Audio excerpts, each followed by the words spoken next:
I'm Batman, and I'm here with Chewbacca. We're doing the Kessel Run in 9 parsecs. No, really. I'm Braulio Rosa, and I'm here. Broward Buzz. Obviously, it's the holiday season. Although my alter ego is Batman, and I'm here with Ross Abramowitz from Galsterer Abramowitz, the injury firm. Welcome. You got it. First try. First try. Perfect. Welcome. Thank you. So Chewy, as someone who's with the Rebel Alliance and helping people out there, during the holiday season, there's a lot of people, there's probably an uptick in slip and fall injuries and all kinds of just personal injuries in these big box stores. Can you talk a little bit about that? Yeah. So, around this time of year, we get a lot of phone calls. We do a lot of advertising towards the big box stores, namely Best Buy, Target, and we always throw in the grocery stores, Publix, everyone's shopping to cook their meals. So you have Publix, Aldi, you name it. And people run into those stores for last minute items, and they don't expect for things to be strewn all over the floor or, slippery, and they fall. And we get calls all the time this time of year about their injuries, what they can do, how we can help them. And we're grateful for those calls, and we're grateful to help them. And we've had a lot of success in the past many years. It's getting tougher as the laws are changing and kind of squeezing us a little bit, but we're still there, and we're still helping, and we're still getting great results. So for the average person, you slip and fall, you're embarrassed. Here you're an adult slipping and falling in some store. People see you. You want to run. You want to run out of there. Yeah. So normally, sorry, I didn't mean to cut you off. No. Normally we see that. We see where we get a call from a middle-aged person. They were, walking through the store. They slip. Everyone around turns around because they hear them scream. And all they want to do is get out of that store and kind of get somewhere comfortable. And so a lot of the people, that's their reaction. They get up. The adrenaline's still pumping, so they don't feel their injury. They run out of the store, and then the next day they can't move. Or they can't get up because their knee's torn. Or, so many different injuries from a slip and fall. And so they call us, they call the store where it happened, and they create a report at that time. But they don't have, at that point, what they fell on, right? They don't have the advantage of pointing out something to someone. And so it makes the case a lot tougher. And I guess getting into the facts of slip and falls and normally what we see, I always tell the clients, listen, that you're not expecting it, but in case it happens in the future or it happens to someone else while you're with them, make sure, take a breath, look around, find out what you slipped on, take a picture of what you slipped on, make sure you make a report in the store. Again, your nature is to run out, your nature is to get away from the embarrassment, but you have to be there in order to take those pictures so that we can prove something later, so they don't get away with their mistakes, their negligence.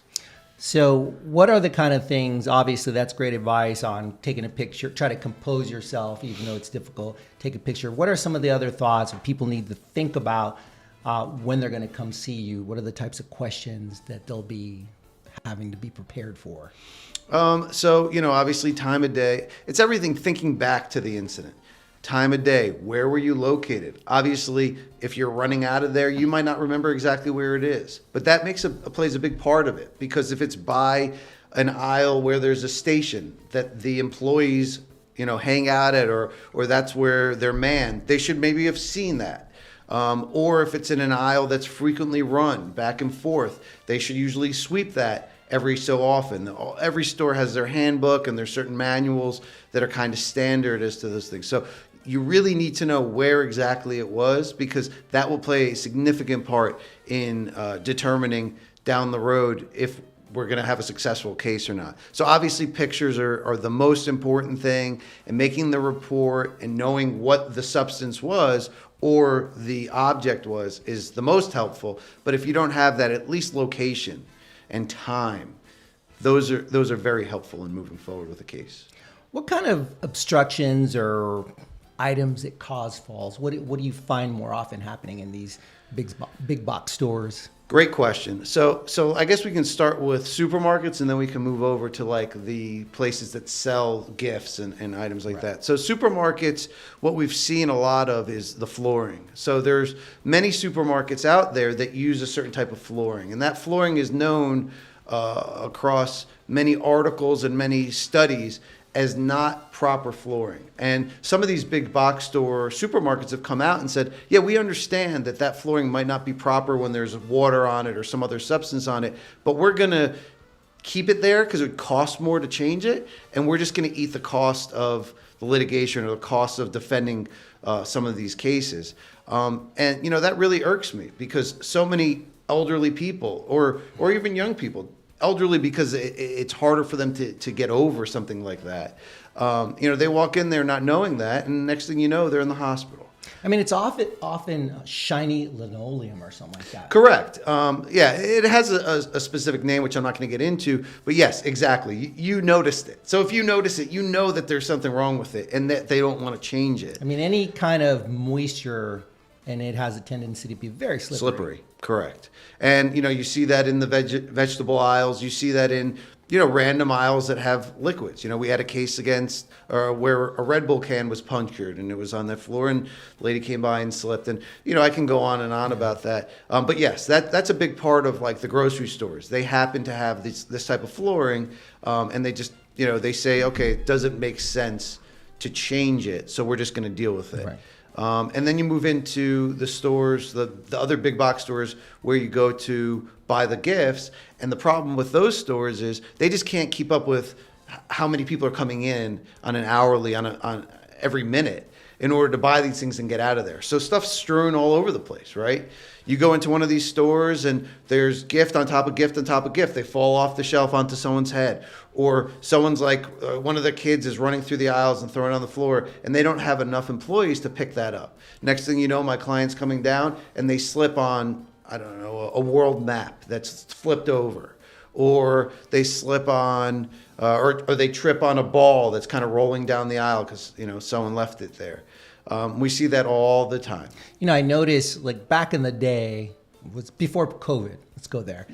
I always noticed, and this was just my personal observation, you go into Target and it was a little bit more organized than Walmart. I'll tell you, like the aisles were a little wider, things, maybe they had crews that went by and picked up stuff more often. When I would go into Walmart, especially during the holiday season, it was a mess generally. Like stuff was strewn all about. The aisles were more narrow. It seems like they're trying to cram more into it. Have you noticed that there's certain stores that more often than not Yes. have more issues than others? Yeah, I think a lot of it plays into, again, how many people they have coming in on a daily basis. So if you look at your Target, Target appeals to all clientele, but they're smaller stores. There are more, I guess they tend to have a little bit of a higher clientele. They did before COVID. That's Yes. changed now. Correct. But even they still don't have the amount of foot traffic as a Walmart would. Because you go to Walmart, especially the super Walmarts, more than the super Targets to go shopping for food. So you have all the people in there running in through the food. You have those same people going to get their toys. And it's also a price thing, right? So it's known that Walmart's a little bit cheaper than potentially Target is for everything. Yeah. So it's all about foot traffic. You're going to have more people running through Walmart, which means there's going to be more people touching things in the aisles, which means there's going to be more things potentially on the floor or stacked on top of each other that can fall over. And there's just not enough people in the store to take care of that. And again, you know, they have handbooks, they have rules in place, but they sometimes let things slip through, and this is how injuries occur, and that's why we're there. Setting expectation to me is often important when you're dealing with clients, you know, folks that you serve.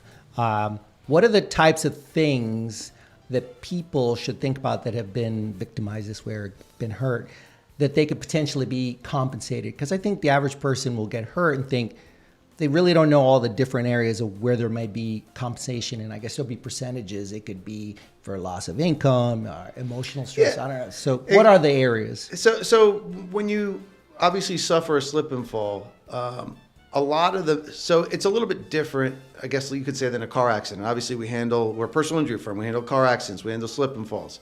But getting back to what your point is in a car accident, a lot of people can get back to work faster. It's neck and back injuries, a lot of soft tissue injuries. What we see from slip and fall cases is that they're more acute injuries. They're knee tears, there's shoulder tears, there's a fractured hip. Things of that nature, where you can't get back that quickly. You can't just go back to work the next day, even if you're in pain. And so we see a lot of lost wages with those cases. We currently have one that the lost wages are, hundreds, if not almost $1 million, just on lost wages from a slip and fall. And we have many cases like that with, obviously lesser amounts, but lost wages play more of a role in a slip and fall as they would in an auto accident. And then, of course, you have compensation for your pain and suffering, right? You don't want to be sitting there hurting all this time. You don't want to have these future medical costs because you're 75 years old and, they could barely fix your hip and now you have to walk and do PT for physical therapy for a long time and never walk the same again. You can't walk your 3 miles that you used to walk with your grandkids and things of that nature. And so we see, between the lost wages, between the injuries and the medical bills, the medical bills on a slip and fall case tend to be twice as much, if not more, than a car accident. Really, I would have thought that, because of just the speed and getting in a car accident, that the injuries would be worse and it'd be more expensive. Well, again, it gets back to the acute nature of things, right? Of course, we have plenty of car accidents that have acute injuries. But when you're dealing with slip and falls, again, very rarely are you seeing someone with a soft tissue injury where they can go to a chiropractor. It's all torn knees, torn shoulders, torn hips, broken hips, things of that nature. And of course, they're going straight from the scene to the hospital because you can't get up from a broken hip. Yep. You can't get up from a torn knee. You could if you're younger, but when you're older, you really can't. And so they get whisked away right by EMS, straight to the hospital. Hospital does the surgery, bills are astronomical, and then we're dealing with it at that point. Do you find that it's more often than not someone that might be older, or does this happen to young people too? Happens to young people, happens to older people. Obviously, young people don't break as easily. I guess that's the best way to put it, right? Yeah, I don't break as easily as you. Batman does not break down people. But true. I am older. I break a little bit easier. I'm a little more fragile, definitely. But that's what it comes down to is, yes. Yeah. Do we see as many people that are young slip and fall and get injured? Yes, but the injuries aren't as acute. They're not as bad.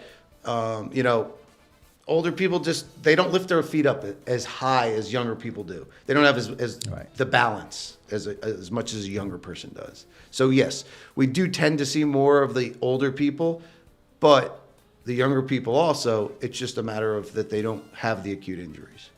Okay.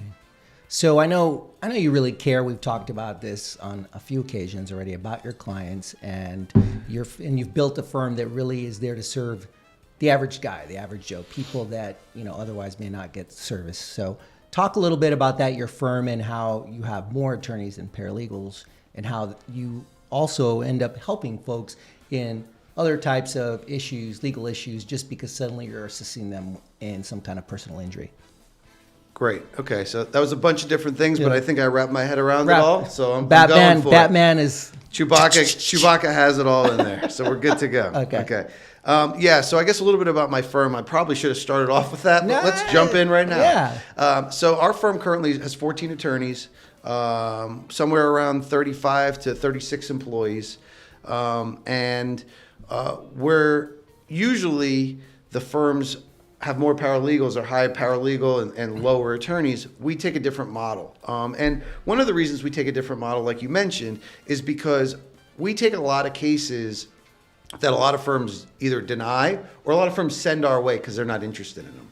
Or they just think that, hey, we're too busy, so we'd like you to handle them. And we've built a very successful practice that way.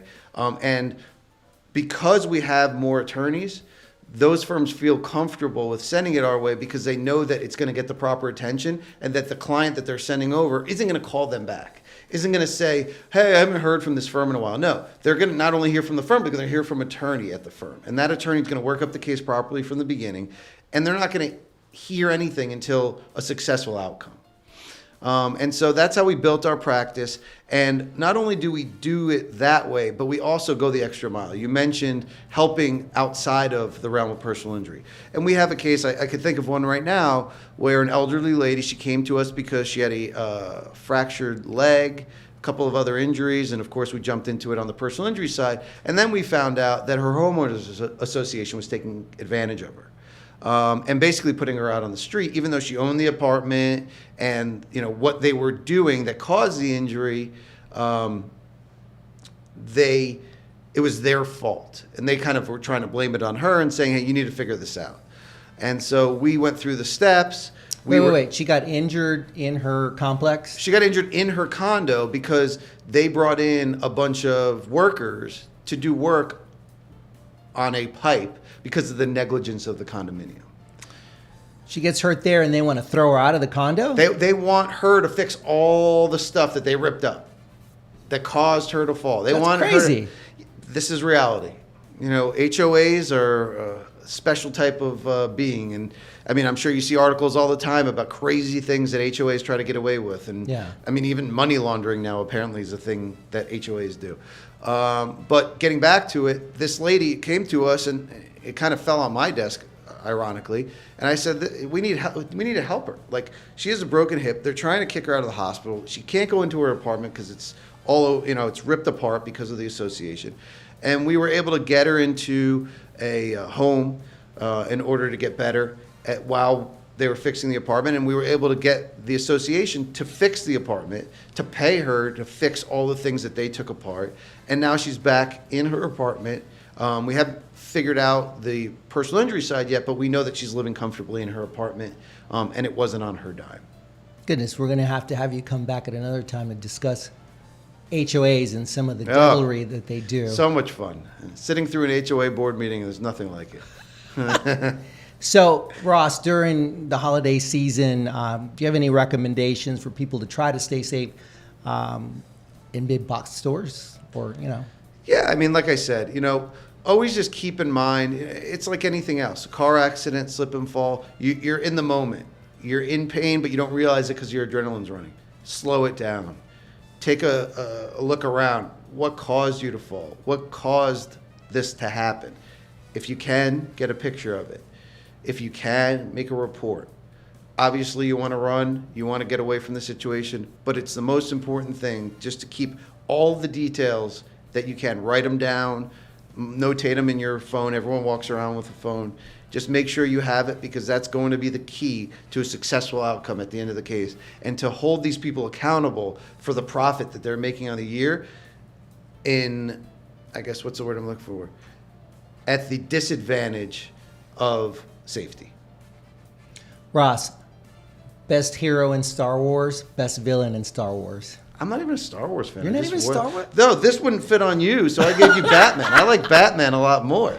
Okay. Tell me, best hero, best villain. Oh, goodness, that's a tough one. I mean, everyone loves Luke Skywalker from our generation, but there's some new great, the Mandalorian, there's this new show. I heard about it. I haven't watched it. He's a great, kind of anti-hero. He's a hero, but there's a little dark side. It's kind of like Batman in the sense that he's a hero, but there's a dark side to him. I think that's why he's appealing, actually. Okay. Because, I mean, my favorite probably out of, I don't know if it's Marvel or whatever, but that series with Superman and Batman and those comic book people, definitely Batman for me. I mean, he's this guy that it's DC. So DC. Thanks for the help in the background there. Yeah.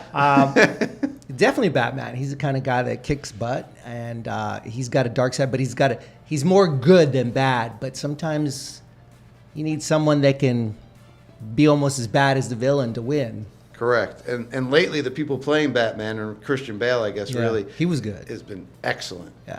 So, as long as we stay away from George Clooney. George, you're out. I think we're good with the Batman role. But yeah, this has been fun. Appreciate you coming. I'm happy we were able to do it again. What most people don't know is this is take two. Take one was a little bit more bland, so we figured let's soup it up and make it take two. Yeah. I think this was great. This was great. This was all Ross. So everyone out there, someone that gets hurt, you know that this guy's creative. If something happens to you, this guy's going to take care of you. I mean, he'll come into the courtroom dressed like Chewie if he has to. Justin Bieber hat, Chewie, Chewbacca. So there you go. I appreciate you coming, brother. Hey, thank you as always. Happy holidays. Happy holidays to you and the family. Thank you guys. Thank you for everything. Thank you all for listening to us. I hope you enjoy our holiday edition.